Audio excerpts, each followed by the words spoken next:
Hey guys, it's me, Tema. Welcome back. Today I'm working on a commission. I thought I could talk about the loose painting style I'm trying to implement even as I create my commissions. I'll be sharing everything as we go along. I've decided to use a very limited palette. The colors I'm using are French Vermilion, which is an absolutely beautiful portrait color, as well as Raw Umber Natural. There it is swatched. I think it makes a beautiful substitute for a straight yellow. The cerulean blue from this little Schminke palette, a 3-color Schminke palette. Look at this day, you guys. It's incredibly beautiful. It's storming and it's just getting started. Here's our subject, the precious father of a coworker of mine who tragically passed away unexpectedly this past year. She asked for a portrait, and I was so honored to be able to do that for her. I've also selected brushes for today. It's a silver black velvet size 10. This is an old Cotman brush. I think it's a 12, but it's a synthetic, whereas the silver black velvet is a blend. And then I have another silver black velvet in a size 8, and this Roman Schmal, or 1/2 inch square brush. I think if I stick to those brushes, things will stay very loose. So this is what we're working with. And this is a couple of sleeping puppies. And they are conked out just like I need them to be while I'm painting. Okay, so here I'm going ahead and prepping my paints by getting them to the tea to coffee consistency that I like to start out with for my first layer of work. And I really like to have them all ready in a palette that keeps them separate. It allows me to get the mixture correct. Oftentimes I have it a bit less watery than what I end up going with for the first layer. Unfortunately, I didn't capture the first minute or two of this portrait, but we still have plenty to go and plenty to learn. So the first thing I want to start with saying is my recommendation is to incline your board, whatever you're painting on. It makes the water and paint control a lot more forgiving. When your board is on an angle, everything runs downward, and that way you can maintain washes that don't have as many blooms and inadvertent things of that nature.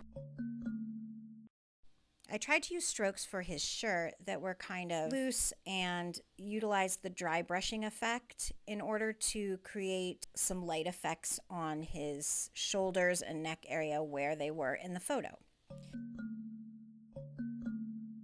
As I went ahead and put in the first layer of the hair, my prerogative here was to keep it fairly uniform, again, at that T layer, leaving out the white of the paper for highlights.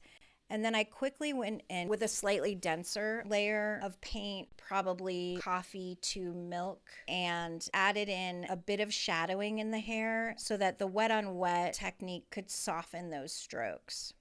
All right, so as I finish the first layer of the portrait, I want you to notice how useful the board being tipped is, as that nice bead makes its way down the chin and allows me to continue adding pigment to that lower part of the face.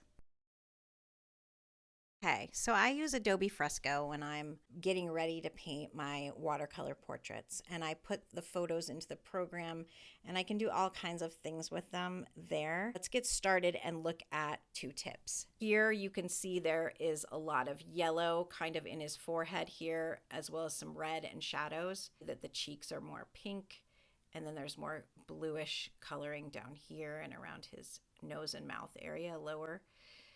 If I'm not sure what color I'm actually looking at, you can see that it's very pixelated, but let's ignore that for now. When I zoom right in, instead of being distracted by all these colors and then trying to figure out, well, what's that color on the middle part of his nose? I zoom right in, and you can tell now looking at it, despite the pixelation, it helps me to see that there's some purpley colors and there's some more pinky colors.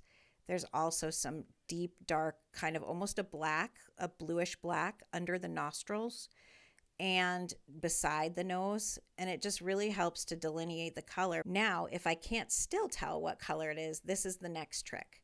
I use my color picker and I'll put it, let's say I'm trying to figure out what the base is for this really dark area here. And then I open it up. I can very clearly see that it's a violet.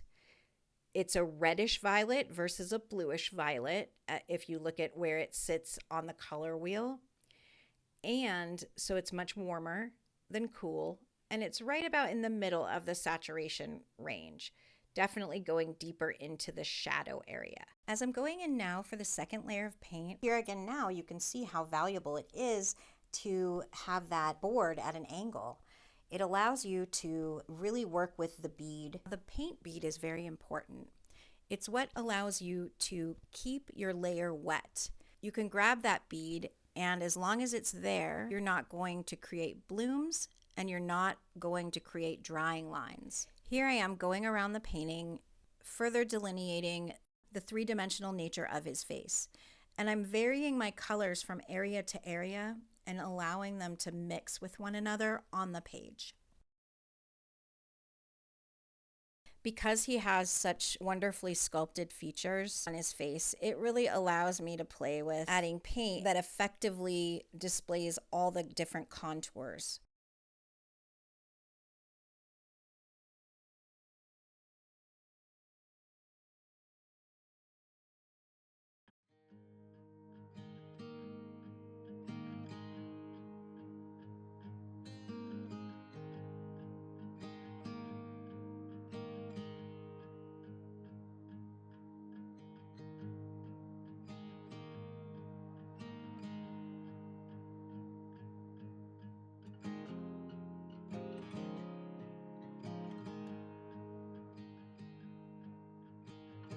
I'm going in here with my third layer of paint around the eyes. On a portrait, the eyes are the most important aspect. Even in this case, where he has his eyes squinted because of the sun, and you really can't make out almost any of the features within the eyes, I still want to be sure that they appear three-dimensional, and that through using darker and richer paint in these areas, I'm able to focus the viewer's attention on that part of the face. Here again, you can see that I'm mixing colors right on the skin, a lot of blues and more of the reddish tones on the nose. I'm trying to keep my brush strokes loose and quick and not worry over them too much.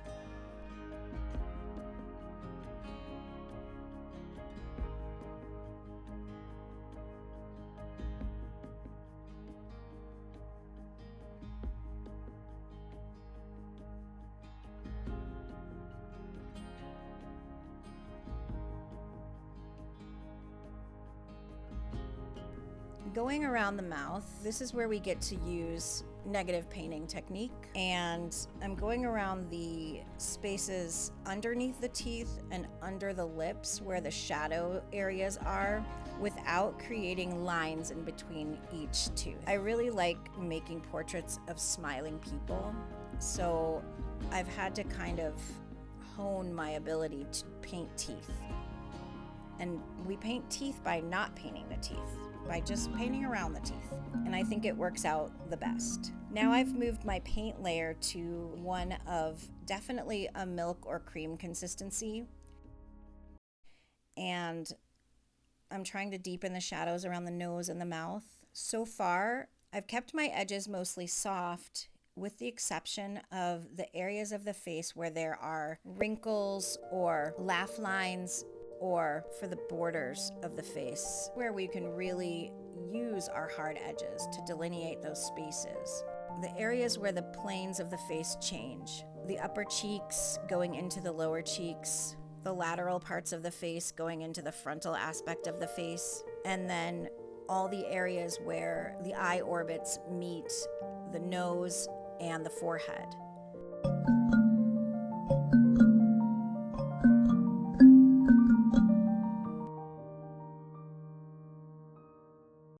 Now, even though, as I mentioned, the eyes are in shadow in this piece, I'm trying to go in and, like I said, really amp up the pigmentation within the structure of the eyes, maintaining their three-dimensional aspect. I did choose to delineate the iris and just very slightly make it clear that there are different parts present within the eyes. As you probably noticed earlier in this process, I was given just a handful of photos to choose from in order to make this painting. None were high definition or taken in the best of lighting circumstances, so I had to just choose the one where he had the best expression on his face, and this was definitely the one, in my opinion. And I was given the freedom to do that by the person who commissioned the painting. She just said, pick whichever one you want out of these and go forward, and so I did. Another thing I want to mention, most of my portraits are very, very colorful, and this one wasn't. I kept the colors very unsaturated and natural because this is an older man and it's a memorial painting, and I just felt that would be the most appropriate thing to do. Had I been asked by the person who commissioned me to do something different, I would have been more than happy to do so, but this was just me using my best judgment and making a decision based on that.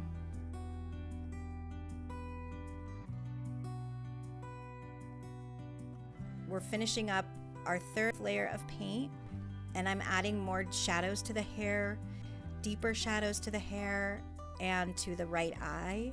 I'm definitely using cream to butter texture paint and then thinning it out in places on the face in order to create smooth transitions. I'm further sculpting out the edges of the portrait, the areas where the face turns away from the light, and then amping up the pigmentation on his cheeks and his nose, and really just trying to put the finishing touches on the sculpting of the piece.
Even when you've done hundreds of portraits, as I have, you can still make mistakes. And I did notice after the fact that I hadn't put enough definition into the area around his jaw and mouth. I felt it needed more.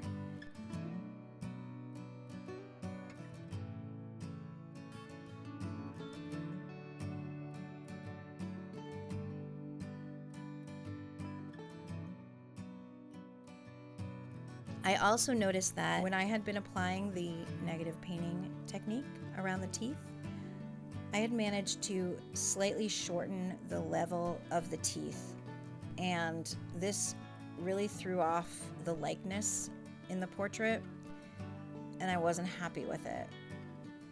So I did go in with a watercolor pencil and very carefully adjust the teeth, in addition to adding more definition to the lower left side of the jaw and to the eyes.